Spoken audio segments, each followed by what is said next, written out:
ঢাকা ৮ আসনে বিএনপি মনোনীত প্রার্থী মির্জা আব্বাস এই মুহূর্তে নির্বাচনী প্রচারণা চালাচ্ছেন। সেখানে তার সঙ্গে আছেন আমার সহকর্মী মাহিলা ইসলাম। আমরা একটু তার সঙ্গে যুক্ত হতে চাই। মাহিলা, আপনি নির্বাচনী প্রচারণায় আছেন, আপনি আমাদেরকে জানাবেন নির্বাচনী প্রচারণার খবর। সেখানকার ভোটার যারা আছেন তারা কি বলছেন? নেতাকর্মীরা তো মির্জা আব্বাসের সঙ্গে নিশ্চয়ই আছেন, তারা কি বলছেন? মটুসী, আপনাকে ধন্যবাদ। যেমনটি বলছিলেন, আজ বেলা 12টায় মতিঝিলের ব্রাদার্স মাঠ থেকে এই ঢাকা ৮ আসনের প্রার্থী বিএনপি মনোনীত মির্জা আব্বাস তিনি তার নির্বাচনী প্রচারণার একটি অংশ হিসেবেই আজ এই র্যালিটি শুরু করেছেন। আমি যদি একটু দেখাই, এই র্যালিটি এখন এখান থেকে এই মতিঝিলের রাস্তা পার করে সামনের দিকে এগিয়ে আসছে। বিপুল সংখ্যক নেতাকর্মী এখানে উপস্থিত হয়েছেন। তারা স্লোগান দিচ্ছেন মির্জা আব্বাসকে আগামীতে জয়যুক্ত করার জন্য।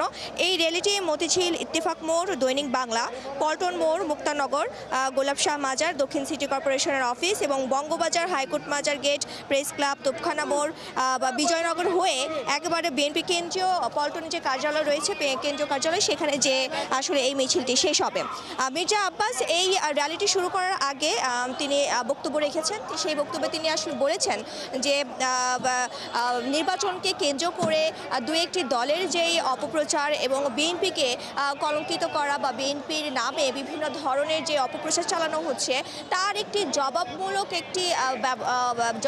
একটি জবাব হচ্ছে এই র্যালি। এই র্যালির মাধ্যমে আসলে ঢাকাবাসী জানিয়ে দেবে বা বিএনপির অবস্থান কতটুকু, সেই বিষয়টি আসলে মির্জা আব্বাস প্রমাণ করতে চায় যে ঢাকা ৮ আসনে মির্জা আব্বাসের জনপ্রিয়তা কতটুকু। একটু দেখলে বুঝতে পারবেন যে ঢাকার কিছুক্ষণ আগেও এই রাস্তাটি খুব ফাঁকা ছিল, মতিঝিলের এই চত্বরটি। এখন কিন্তু বিএনপির ৮ আসন মির্জা আব্বাস সমর্থক যেই কর্মীগণ, সেই কর্মীদের এই মিছিলে কিন্তু এই রাস্তাটি পুরোটাই ব্লক হয়ে গেছে। মির্জা আব্বাস এখানে বলেছেন নির্বাচনের আগে এবং পরে বিএনপি এবং ঢাকা ৮ আসনে মির্জা আব্বাস তিনি চান যে আগে এবং পরে যাতে কোনো নির্বাচনের আগে এবং পরে যেন শান্ত পরিবেশ থাকে, জনগণ যেন সুষ্ঠুভাবে নির্বাচন দিতে পারে। কিন্তু দু একটি দলের উস্কানিমূলক ব্যবহারে আসলে নির্বাচনী পরিবেশটি নষ্ট হচ্ছে, এমন অভিযোগ করেছেন মির্জা আব্বাস।